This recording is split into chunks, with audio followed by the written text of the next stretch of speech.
What is up guys, and welcome back to the channel. In today's video I want to talk all about resampling on the Mark II. Now there's a few updates to this which are really cool for the resamplers out there, especially those of you that make full beats with resample. This is now almost resample on steroids. So I have mentioned it a couple of times that this does now have 32 voice polyphony, which means we're not going to be getting these cutouts. Now if you're new to the game with the SP and the Mark II is your first device, you will definitely not understand the pain of resampling. So on the older devices it was a maximum of 2 stereo samples and 4 mono samples. If you were trying to resample and you went over that limit, it would just cut out your recording and go silent. So it's seriously frustrating. We were having to do all kinds of workarounds, bouncing it to different things or recording certain bits and then linking them together with resample again. So yeah, it used to be really confusing. So if you are just getting into the SP game on the Mark II, this really is a much easier workflow now. So what I want to talk about is everything about resampling in this video. I will definitely put the bookmarks on so that you guys can skip to the relevant bits that you want to hear about, but I really do want to do a kind of ground up sort of video about resampling here. So what is resampling for a start? So resampling is basically taking one sample that you've already got on a pad and sampling it again onto another pad inside the unit. And the reason you may do this is because you want to add an effect. And this is another thing with the Mark II. Obviously because of the buses now, it's a little bit easier to stack effects. On the older versions, we had to resample all the time to get an effect to be permanently on a sample. If you just put the effect on a sample, it was just kind of a layer over the top. You could then take it off again. If you wanted it permanently on the sample, you had to resample it onto another pad with that effect applied at the same time. Then it would be saved. So that's essentially what resampling is for, but over the years with the SPs, people realized you could make full beats with resampling by, say, getting a loop and playing that, and at the same time as you were resampling, you could hit the snare and hit the hi-hat and hit the kick, and you could keep layering up and eventually you would have a full beat. It's a really cool way to make beats, and it gives you this super loose feel. And yeah, it's just really fun. It's an alternative to the pattern sequencer. Personally, I really prefer this way of making beats, especially now that the Mark II has come around. Now, there's a previous video I had on my channel where it's titled something along the lines of how I make 90% of my beats, and in that video what I was showing is, because of the resampling limit, I used to do this weird thing where I would make a drum loop that would be with using resample. So I'd play a drum loop live while I'm resampling, save that to a pad, then I'd play that drum loop and hit the chops live, essentially, while I was recording with, say, my audio interface, through my audio interface into Ableton. So I would basically be playing my beats live. So all the stuff that you've heard by me on SoundCloud or anything like that, there will be some element of those beats probably that is me physically playing those things at the time of the recording. With this new 32 voice polyphony, this has completely changed the game for me. I used to get really frustrated with resample. I didn't like the workflow of it. That's why I came up with that weird sort of playing live method. But now I can just kind of play live like that, but still be able to resample it onto one pad. So it's really opened up things for me.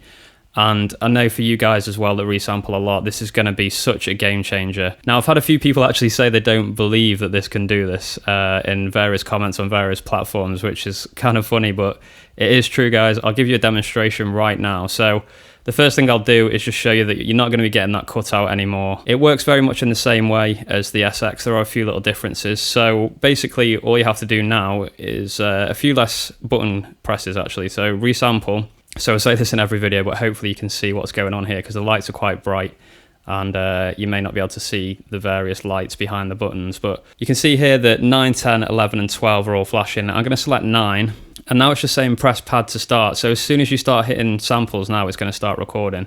So you don't have to hit record anymore. It's just waiting to go. So I've got these chops. I'm going to play them down to a pad and show you how resampling works first, and then I'll show you how the voices is basically unlimited now, especially if you're just working on one bank. So for the new people out there about resampling, on the Mark II, this is how you can resample and have a beat on one pad after playing it live, essentially. So I'll show you how that works now. And just to note as well, before I start this beat, I am taking advantage of the mute groups here as well. So if you see me playing this and it looks a bit weird because I'm not holding the buttons, the Mark II has the mute groups. So I'm taking full advantage of that and using the mute groups as well while I make this beat. Okay, so let's go ahead and give this a try. Resample, button 9, and let's try it.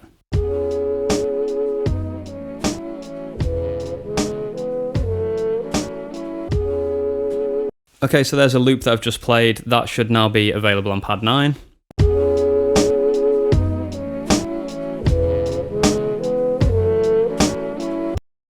And you can hear there that the loop isn't sorted out yet. You'd have to go in and trim it and make sure it's right. And another reason why this device is now so much more suited to resampling is because obviously we've got the waveform previews. So you can get your loops really sharp now. So you can just go into start and end, and you get to see the waveform. And I'm not going to do it now because obviously you guys understand what I'm talking about, but you can zoom right into the endpoint and trim off whatever you want. You can experiment with that while it's playing, and you can do the start as well, obviously. So you can go right in and get those loops absolutely perfect. One thing you could do as well is just play the whole beat onto one pad. I've tried that a few times. I did get a few little artifacts on the recording, so it wasn't perfect, but it's definitely acceptable. And when you've laid a few effects over the top, you probably won't really even notice it. But I've gone back to this kind of method of just doing each part of the song, and I think this is one point which is really cool, is that because we've got the mute groups as well now, I'll show you another example I've got here. Now, this is some crazy sort of MF Doom stuff that I'm working on at the moment. I resampled 3 different parts using that method that I've just showed you and slapped them into a mute group, and now they cut each other off, so you're never going to get them overlapping each other. So I'll give you a demonstration now, and hopefully this gives you a little bit more insight into the resampling workflow and how you can marry it up with the mute groups that are on the Mark II as well now.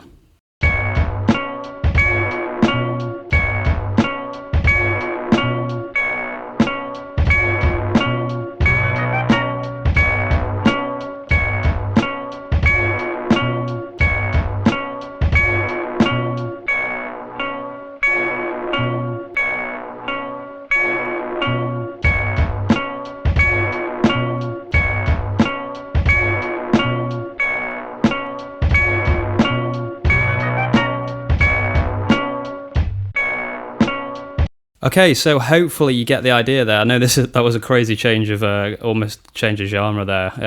I've made 3 separate parts. I've made sure they all loop properly, and then I've slapped those in a mute group, and they can cut each other off, and you can just build a whole beat. So with those 3 pads now, I could resample that down to 1 pad as I was doing that performance, and they'd all be cutting each other out and all working perfectly. So you can kind of start to see the power of the Mark II here. It's amazing for resampling now because of that lack of limit, and it's also really cool because you can put them into the mute groups.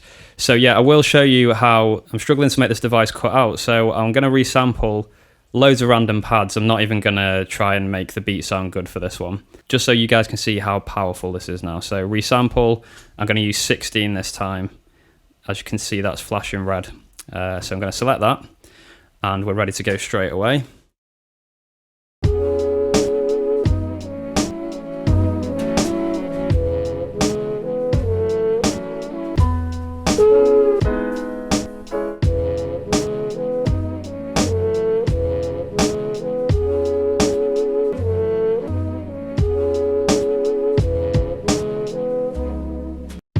Okay, so that's recorded and that's in, and hopefully that's convinced you guys that still might not be sure about the resampling mode that this is definitely a massive upgrade. So if I check pad 16 now,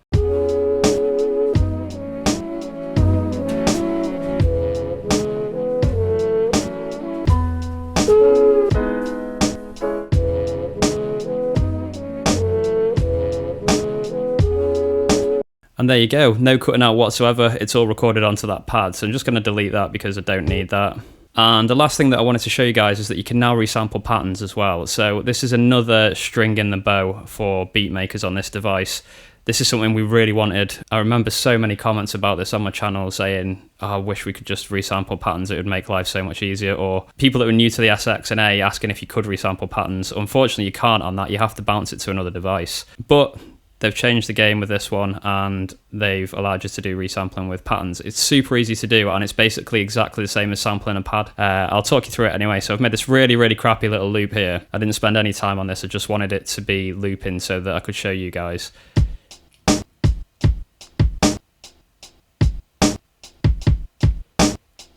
Okay, so it's just drums, and I just want to show you the workflow of resampling this. So that is a pattern, as you can see. I'm on pattern mode. Pattern select is lit.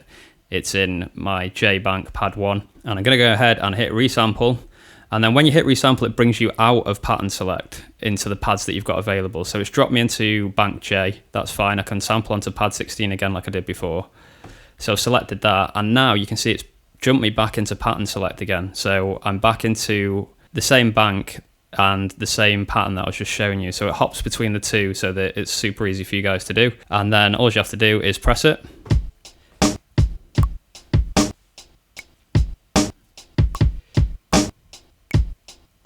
Okay, and that is done. It's actually brought me out of pattern mode as well, so I can listen to this straight away.